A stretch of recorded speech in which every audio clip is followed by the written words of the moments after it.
This is Croft Park, home to National League North club Blyth Spartans AFC. Hello, my name is Richard and this is the latest episode of Grassroots Football Journeys, where we look at the history and former home grounds of another local football club. In this episode we're going to feature one of the most famous names in North East non-league football. This is the story of Blyth Spartans AFC.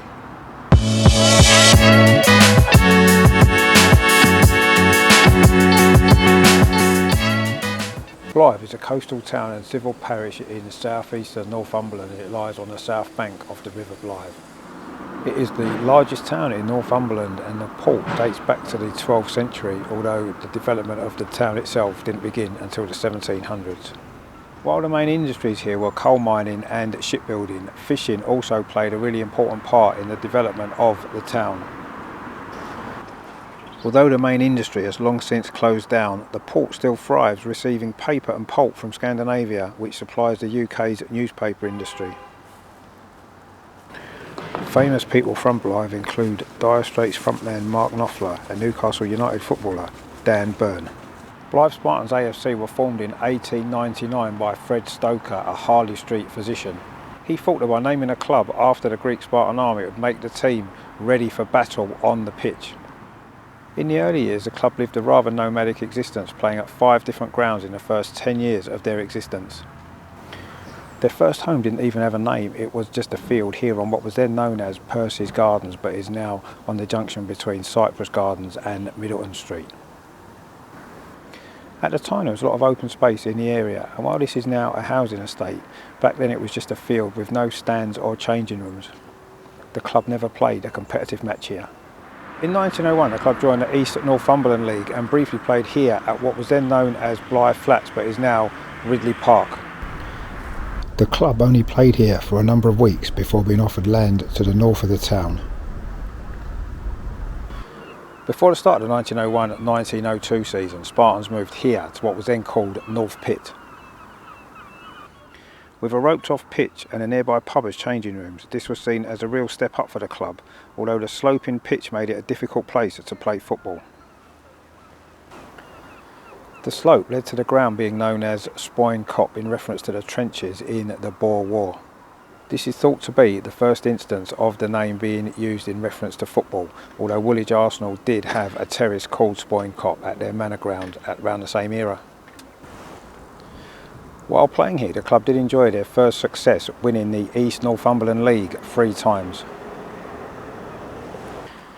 The area eventually became Bates Colliery before it was closed in 1986 and replaced with this housing estate. In 1905 the club moved again to an area of town known as Plessy Wagon Ways in Crofton. The ground sat between the houses here in Headley Avenue, Hunter Avenue and Shotton Avenue, and the club spent just 1 season here before being offered what was said to be a good field on Thurroton Cottage Road. The pitch here was much better than any of the previous ones Spartans had called home, and this ground even had a press area, cafe and pitchside advertising. At the time the area surrounding the ground was just farmland, but it is now this suburban estate on the main route into the town centre. In 1907 the Spartans joined the Northern Football Alliance and won the title in 1909. This would be their last trophy here. So after moving all over Blyth in the previous 10 years, Blyth Spartans finally settled at their new home here at Croft Park in time for the start of the 1909-1910 season. The first match here was a friendly against Newcastle United reserves, which Spartans lost 4-2. By now the club was firmly established in the Northern Alliance League and the journey could really begin. After winning the Alliance League again for the second time in 1913, the club moved to the North Eastern League, where they would remain until that league folded in 1958. Success at that level was hard to come by, but the club did win the league in 1937 and the cup in both 1950 and 1955. After briefly playing in the Midland League and the North Counties League, the club returned to the newly reformed North Eastern League until it finally folded completely in 1964. After that, the club became amateur and moved down to the Northern League, where they would remain for the next 29 years, winning 10 league titles and finishing runners-up on a further 5 occasions.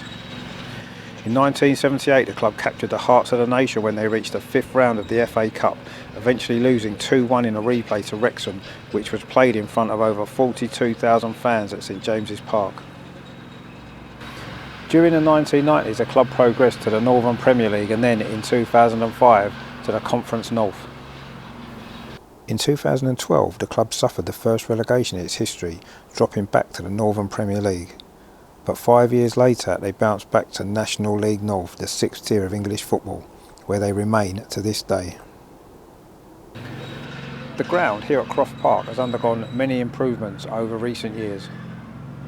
The redevelopment began in 2003 when the terracing was upgraded, new dugouts and 3 new turnstiles were installed, wheelchair access was added and a roof was put on the main stand. When a roof was also erected at the Kingsway Terrace in 2009, it meant that the stadium now had cover on all 4 sides for the first time. It is now one of the best grounds at this level of English football. So this has been the story of Blyth Spartans AFC, one of the most famous names in North East non-league football, still setting the standards. My name is Richard and this has been Grassroots Football Journeys. If you have enjoyed this episode, why not give it a like and please consider subscribing to the channel. As well as these great little football documentaries, we also bring you grassroots football highlights, various vlogs and include some great and unique drone footage. So that's all we've got time for on this episode. Thank you very much for watching and don't forget, stay tuned for some great drone footage to follow.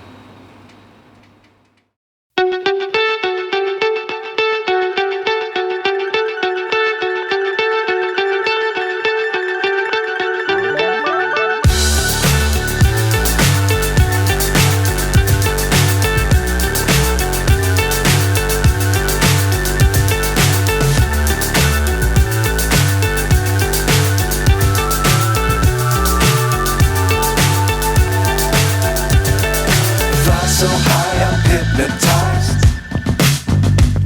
What's up is down, what's left is right. Chasing stars and holding you.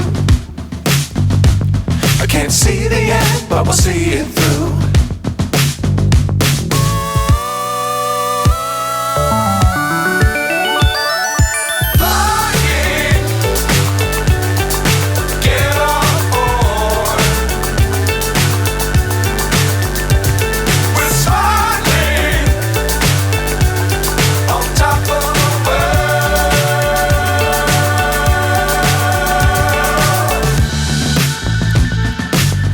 Times don't fly too high. Be sure to keep the ground in sight. Fly forever if you keep it tight. Love the world, but keep the sky on your mind.